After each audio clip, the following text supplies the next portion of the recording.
Thank you, Senator Collins. Next, we have the Chair of the Full Appropriations Committee, Senator Murray. Well, thank you very much, Senator Tester, for holding this briefing. And I just want to say that the Appropriations Committee is really lucky to have you at the helm here on the Defense Subcommittee, and I look forward to working with you and Senator Collins in this Congress. I want to start off by echoing what Senator Tester said earlier, and I will tell you as Chair of the Appropriations Committee, I appreciate all of you coming before us today, but on issues such as this, especially for senators whose states were affected, I expect this administration to be timely and straightforward with information. And more broadly, as Chair, along with Vice Chair Collins, I further expect a very robust dialogue with the administration, including the Pentagon and the Joint Chiefs, and through that dialogue, it is my priority to have information shared in a timely fashion to make sure that all the members of this Appropriations Committee have a solid handle on matters impacting this committee and this country. So I want to make sure you all knew that before we started questioning. Let me ask you, one of the aspects of this situation that really concerns me is when you became aware that the surveillance balloon had entered our airspace.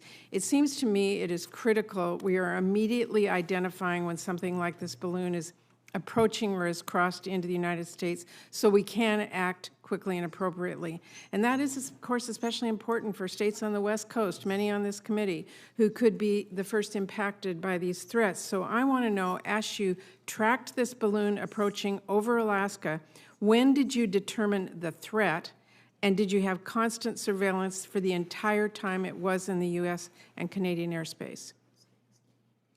Senator, thank you very much for your question. And it is absolutely our intent to provide timely information to this subcommittee and to Congress as a whole. On Saturday, January 28th, we tracked through NORAD that the balloon was entering U.S. Air Defense Identification Zone and U.S. airspace in Alaska. And from there, NORAD had custody, and we were tracking it across the... Did you have constant surveillance at the entire time of the balloon was Yes, made Senator. across? Okay. Let me ask you, do you think there's any need for additional systems or investments to protect against these high-altitude surveillance threats? Senator, thank you. I'm happy to start there and perhaps can turn to Vice Admiral Joyner as well. As General Van Herk has mentioned, the Department continues to be acutely aware of the need to enhance persistent surveillance of the aerospace and maritime approaches to North America. To that end, we are working closely with our Canadian allies to modernize NORAD surveillance capabilities paced to the current and future geopolitical environment.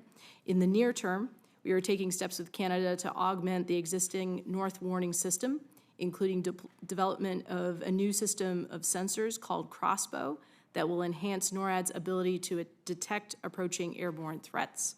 Longer-term modernization efforts include, but are not limited to, the construction of the over-the-horizon radars in both the United States and Canada to augment the existing North Warning System and enhance NORAD's ability to perform its aerospace warning, control, and maritime warning missions.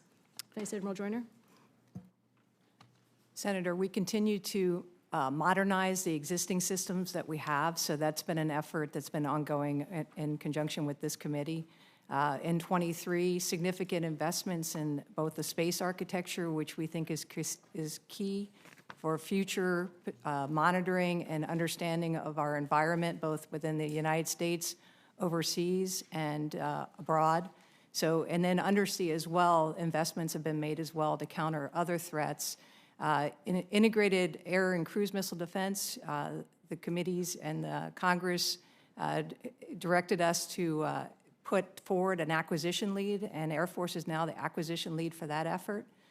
They're moving forward out on that mission. Army has the counter-UAS, and then the overall systems and the modernization of the over-the-horizon radars will enhance our ability to look long range and give us persistent forward look in partnership with our northern neighbors, NORAD, NORTHCOM. So the modernization is important. The existing systems can meet our needs. We continue to maintain and invest in maintaining those systems as we modernize. Well, it is really important that we all have a real clear handle on incidents like this and full situational awareness over West Coast states or the Pacific. So I know we're in open session today, but I hope all of you can brief me and my office separately on the ability and capability to make sure we can adequately identify and determine threats before they are over the U.S. territory.